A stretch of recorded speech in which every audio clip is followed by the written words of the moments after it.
Hi guys, this is Joseph Coster here. I'm doing my Three Worlds presentation for Bible 314. I'm doing Matthew 5:14 through 16. I'm going to first explain the literary part of the verse. I'm actually just going to read the verse for you guys, okay? You are the light of the world. A town built on a hill cannot be hidden. Neither do people light a lamp and put it under a bowl. Instead, they put it on its stand, and it gives light to everyone in the house. In the same way, let your light shine before others, that they may see your light, your good deeds, and glorify your Father in heaven. I kind of want to highlight a point in there that says it gives light to everyone in the house. That not only meant give light, but give heat as well to the house back in the days, because they didn't have heaters or air conditioners or whatever. I just wanted to add that note, a little random. But this was when Jesus was talking about the Beatitudes on the Sermon on the Mount. And he was saying, "Blessed are the poor in spirit, for theirs is the kingdom of heaven. Blessed are those who mourn, for they will be comforted. Blessed are the meek, for they will inherit the earth," and so on. If you're familiar with it, he's just basically blessing these people and giving them a charge at the end of it, and that's what Matthew 5 is. Matthew 5:14 through 16. It's saying, use your gifts wisely. Not only that, but serve and let your light. Because in youth, in the youth I work with, oftentimes we have leaders. And even myself, sometimes I'm the only light that these kids see in their day or in their week. I'm probably the only good influence that some of these kids actually see in the good advice and counsel. I'm probably the only one who pours 15 minutes, like just 15 minutes of my time into their life, and actually ask genuinely, how are you doing? How can I help you?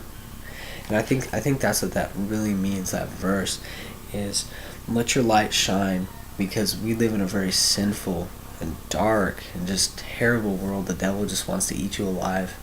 And I believe Jesus was just absolutely saying, spread the word, spread the gospel, do my work, let your light shine, let your heat radiate. I'm in a very dark room right now that's lit by one light, one lamp, but you can still see my face so clearly. One light, aside from my computer and the light over there, but it's working. It's working completely. I actually was concerned about the lighting in the room, and when I turned everything on, it worked. And I think just like that, two people. They always say a church is just two people with a Bible and some worship. That's all it takes to make a church, a small group. I was actually on a men's retreat, and that's what we talked about, small groups. As iron sharpens iron, we sharpen each other in 1 Corinthians. I'm going to get into the historical context of that a little bit more. Not too much. There's... Obviously, they didn't have heaters and air conditioning, so lamps were super important for lighting, necessity, all that good stuff. But not only that, they didn't have like a bunch of lamps. Usually families would just share one or two, and they don't hide it under a bed. They don't hide it in their closet, or they probably didn't have closets back then. But they don't hide it under the dinner table. They put it on it in the middle of the room so that everybody can see, and so they can be productive and used properly. I think that's what Jesus is talking about here, that literal example.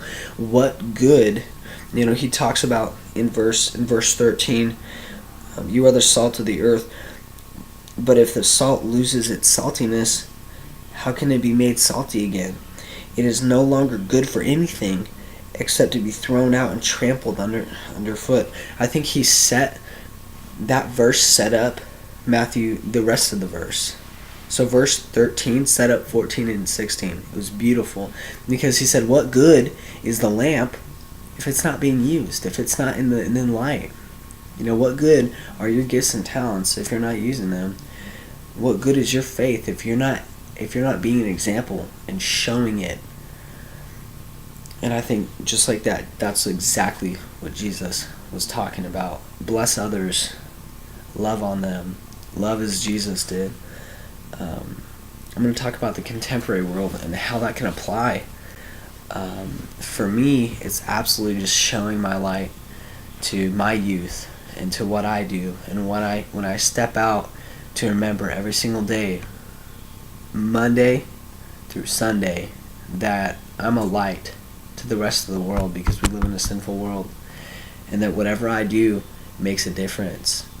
Me loving on one other person and introducing myself and saying hi at church can mean all the difference. Or me inviting a friend or a relative to church can mean all the difference. And just being their friend, loving on them.